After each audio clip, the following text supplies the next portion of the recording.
twongeye kubasuhuza tunabifuriza ibihe byiza nshuti zacu dukomeje kubana kuri uru rubuga tunyuzaho amakuru ya politike diplomasi ku bikomeje kuba muri aka karere k'ibiyaga bigari, by'umwihariko twibanze ku bikomeje kubera ku butaka bwa Repubulika Iharanira Demokarasi ya Kongo, mu ntambara ikomeje kurushaho guca ibintu, intambara ikomeje kurushaho gufata ibice bigiye bitandukanye, by'umwihariko turakomoza ku mirwano ikomeye cyane, imirwano idasanzwe yongeye kubyukira mu bice bitandukanye, by'umwihariko muri teritwari ya Rucuru, aho agace ka Kanyabanyoga kabaye amatongo biturutse ku bitero bikomeye cyane M23 yagabye ku birindiro bikomeye cyane by'ingabo za Repubulika ya Demokarasi ya Kongo biherereye muri aka gace. Ibi bitero bibaye nyuma y'uko sosiyete sivile yo muri Kivu y'Amajyaruguru ivuze ko ishaka ko abasirikare bakomeye cyane barimo Minisitiri Jean Pierre Bemba n'umugaba mukuru w'ingabo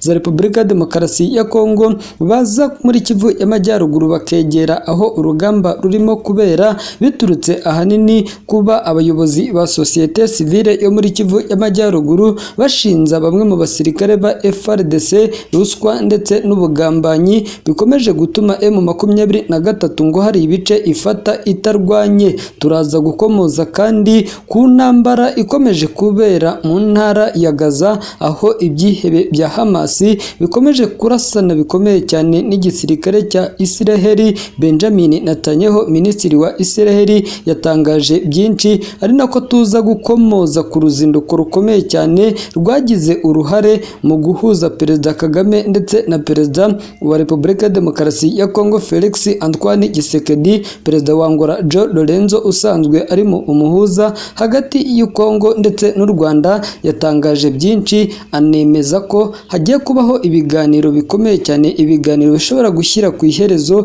intambara iri mu burasirazuba bwa Repubulika ya Demokarasi ya Kongo ikomeje gusakiranisha umutwe wa M23 ndetse n'igisirikare cya Kongo FARDC gikomeje gufatanya bikomeye cyane n'igisirikare cyaturutse mu Burundi SADC ndetse n'inyeshyamba z'umutwe wa Wazalendo. Reka nkusabe ukande subscribe ubundi aya makuru ukomeze kuyakurikirana gatanu kuri gatanu. Mu bitero bikomeje kumvikana mu bice bitandukanye guhera ku munsi w'ejo, nibwo mu masaha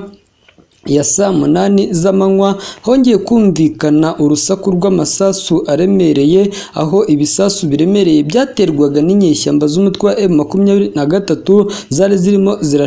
zirasatira zishaka gufata agace ka Kanyabunyoga gaherereye muri teritwari ya Rucuru mu ntara ya Kivu y'Amajyaruguru. Amakuru yashyizwe hanze na Bwana Kahindo Epifamu, umwe mu bakuru b'imiryango gakondo, yatangaje ko mu rukerera hatangiye kugaragara abarwanyi benshi ba M23 bavaga mu bice bya Kibirizi, Vicumbi mu mujyi binjira mu mujyi wa Kabanyonyoga uherereye muri teritwari ya Rucuru mu ntara ya Kivu y'Amajyaruguru. Inyeshyamba za M23 nizo zashoje imirwano zigaruriye aka gace ka Kanyabunyoga, zirukanye ingabo za Kongo FARDC ndetse n'abafatanyabikorwa babo. Ibi bice M23 imaze iminsi irimo gufata ngo byari birindiro bikomeye cyane bya General Chiku Chitambwe urimo urahigishwa uruhindu n'abarwanyi b'umutwe wa M23 cyangwa izinare za Sarambwe. Izinare za Sarambwe zikomeje gukubita uko bishoboye zirushaho gufata ibice bigiye bitandukanye, binakomeje kuvugwa ko ari ingabo z'u Rwanda RDF ngo zirimo gufata ibi bice, kuko M23 ngo ntibaho nk'uko byatangajwe na Perezida Felix Antoine Tshisekedi ndetse n'umugaba mukuru w'ikirenga w'ingabo za Repubulika ya Demokarasi ya Kongo. Bose batangaje ko babizi neza ko ingabo z'u Rwanda RDF arizo zirimo gufata ibice bitandukanye, by'umwihariko muri teritwari ya Rucuru zirimo gufatanya n'ingabo z'igihugu cy'Ubugande UPDF. Kuva iyi ntambara yakongera gufata intera ikomeye cyane, 2022 kabiri nibwo leta ya Kongo yongeye gutangaza ko ikuzi neza ko ibihugu bibiri byo muri aka karere k'Uburasirazuba ari byo birimo gufasha M23, u Rwanda ndetse n'Ubugande, bityo ngo Perezida Tshisekedi ntateganya kuzagirana ibiganiro na M23, ahubwo icyo yiteze we ni ugukoresha imbaraga za gisirikare paka uyu mutwe wa M23 awirukanye ku butaka bwa Kongo ndetse ugasiga ibice byose wafashe. Nicyo cyatumye agura zimwe mu ntwaro ziremereye zirimo CH4, ibitwaro kirimbuzi, ari nacyo cyatumye ubumwe bw'Uburayi buterwa ubwoba n'ikoresha rya misile zihanura indege zirimo kwifashishwa mu ntambara iri ku butaka bwa Repubulika ya Demokarasi ya Kongo. EU irasaba kandi Kigali guhagarika gufasha umutwe wa M23 ndetse na Kinshasa ikarekera gukorana n'inyeshyamba z'umutwe wa FDLR ziterwa inkunga na Perezida Tshisekedi bakomeje gufatanya mu mugambi wo gukuraho ubutegetsi bw'u Rwanda. Hashize iminsi u Rwanda rukomeje kugaragaza ko rubangamiwe bikomeye cyane n'imikorere ikomeje kurushaho gufata intera ikomeye cyane hagati y'ingabo za Repubulika Iharanira Demokarasi ya Kongo ndetse n'inyeshyamba z'umutwe wa FDLR zigizwe ahanini n'abasize bakoze jenoside mu gihugu cy'u Rwanda. Hashize iminsi bivuzwe ko Colonel Byiringiro cyangwa Gaston Iyamuremye usanzwe ari umwe mu basirikare bakomeye cyane muri izi nyeshyamba za FDLR yishwe. Amakuru yarimo arajya ahagaragara nuko Colonel Byiringiro ataba yarishwe ngo ahubwo yaba ameze nabi nyuma y'uko arashweho ibisasu n'inyeshyamba z'umutwe wa M23 ubwo zigaruraga agace ka Rwindi gaherereye muri teritwari ya Rucuru. M23 imaze icyumweru kirenga ifashe uduce dusaga 6 turangajwe imbere n'agace ka Nyanzare gasanzwe kanavukamo General Sultani Makenga.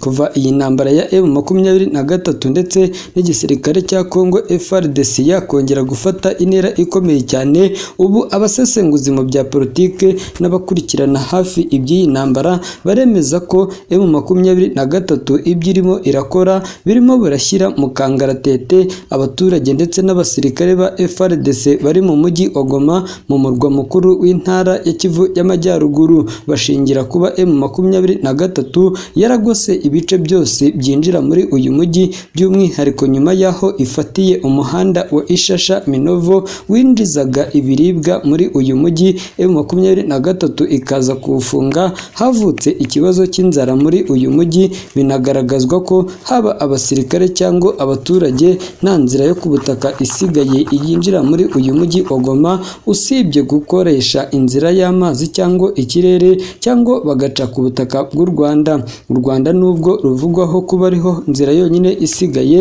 bivugwa ko rutemewe kuko rukomeje gushinjwa kugira uruhare muri iyi ntambara iri mu burasirazuba bwa Kongo, nk'uko byagiye bitangazwa n'abarimo Jean Pierre Bemba, Minisitiri w'Ingabo za Kongo, Minisitiri w'Ububanyi n'Amahanga Christophe Rutundura wa Repubulika ya Demokarasi ya Kongo. Bose batangaje ko babizi neza, bafite ibimenyetso simusiga bigaragaza ko ingabo z'u Rwanda RDF zitera inkunga ibi byihebe cyangwa se izi nyeshyamba z'umutwe wa M23. Reka nkusabe ukande subscribe kugira ngo amakuru ndetse n'ibiganiro turimo gutegura bijye birushaho kubageraho 5 kuri 5.